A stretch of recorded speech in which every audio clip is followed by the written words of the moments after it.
আন্তর্জাতিক পলিটিক্স খুব জটিল অবস্থায় গেছে, এটা নিয়ে কোনো সন্দেহ নাই। ইতিমধ্যেই ইন্ডিয়া যে ওপেন সিক্রেট যে ইন্ডিয়া চায় বাংলাদেশে অংশগ্রহণমূলক নির্বাচন, সোজা সাপটা কথা, ইন্ডিয়া যে দলকে পছন্দ করে সেই দল হলো আওয়ামী লীগ, এবং আওয়ামী লীগ সহ তারা ভোট চায়। এটা এক চোখা একটা নীতি, এটাও আবার আমরা পছন্দ করি না। তবে বাংলাদেশে যেই দেশ যার যেরকম স্বার্থ দেখে, কারণ এই দেশ বাংলাদেশের দ্বিতীয় কোনো অপশন খুঁজে বের করতে পারে নাই। মানে বিএনপি যখন ক্ষমতায় ছিল 4 দলীয় জোট সরকার, তখন ওই 10 ট্রাক অস্ত্র মামলা এবং উলফা উৎপাত, তার 7 সিস্টার আনস্টেবিলিটি, এইটা বলা হয় যে ইন্ডিয়া এখনো মনে তার গেথে বসে আছে। তারপরে জামাতে ইসলামী ইস্যুতে নতুন নতুন ইকুয়েশন শোনা যায় যে জামাত ইসলামীতে তো একচ্ছত্র ক্ষমতায় কখনো দেখেনি, এবার 4 দলীয় জোট সরকারের অবশ্য পার্ট ছিল। ইভেন মতিউর রহমান নিজামীর নাম এসেছিল 10 ট্রাক অস্ত্র মামলায়, যেহেতু যেখান থেকে খালাস হচ্ছিল সেই প্রতিষ্ঠানটা মতিউর রহমান নিজামীর মন্ত্রণালয়ের আন্ডারে ছিল। তো সেই সব বাদ দিলেও জামাতে ইসলামের নতুন ইকুয়েশনের যে আলাপ সালাপ চলে, সেই আলাপ সালাপ কত দূর কোথায় গড়াচ্ছে, এবং এর সাথে আওয়ামী লীগ ইনভলভ, এরকম ইকুয়েশন হয়। কিন্তু বিএনপির এখন অবস্থা কি?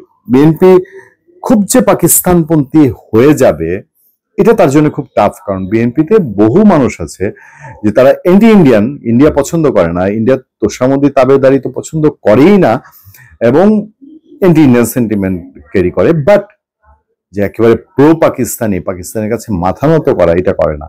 এবং তারেক রহমান সাহেব একটা পর্যায়ে এসে তিনি বলছিলেন, যখন পাকিস্তানি শিল্পীরা এসে ধুমায় গান গায়, তখন উনি এটার ক্রিটিসাইজ করেছিলেন। ফলে যখন বিএনপির স্থায়ী কমিটির সদস্য, দায়িত্বশীল মানুষ বলেন যে 3টা দেশ বাংলাদেশে আগ্রাসন চালানোর চেষ্টা করছে, এবং স্পেসিফিক করে বলেন 2টা আঞ্চলিক শক্তি, একটা হলো বিশ্বমোড়ল, হিসাব কি খুব সহজ না?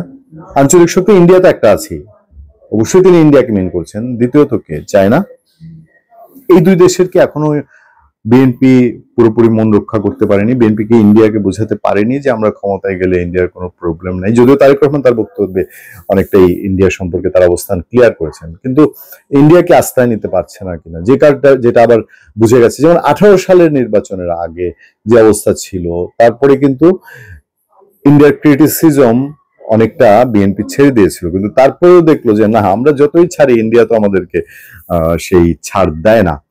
তো সেসব মিলিয়ে ইন্ডিয়ার প্রতি এখনো বিএনপি মনে করে যে সেই বন্ধুত্বের জায়গাটা এখনো সীমিত, মনে করার যথেষ্ট কারণও হয়তো আছে। চায়না নিয়ে কথাবার্তা উঠলেই তাইওয়ানের কথা আসে, যে 4 দলীয় জোট সরকারের সময় তাইওয়ানের দূতাবাস খোলার জন্য বিএনপি একটা সুযোগ করে দিয়েছিল, ব্যবসায়িক কেন্দ্র খোলার নাম করে, যেটা চায়না ভালোভাবে নেয়নি। এই অবিশ্বাস কাটাতে বহু সময় লেগেছে, বিএনপি বহু সময় লেগেছে। তবে কোন পর্যায়ে আছে?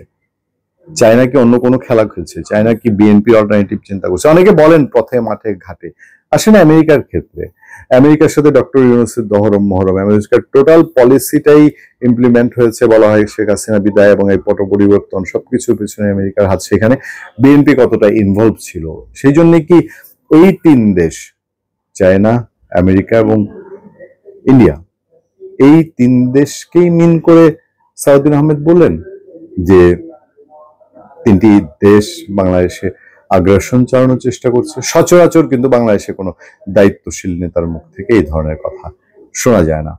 ভালো থাকবেন, সুস্থ থাকবেন। আপনার সাথে আমি আতিক রহমান, পূর্ণিয়া।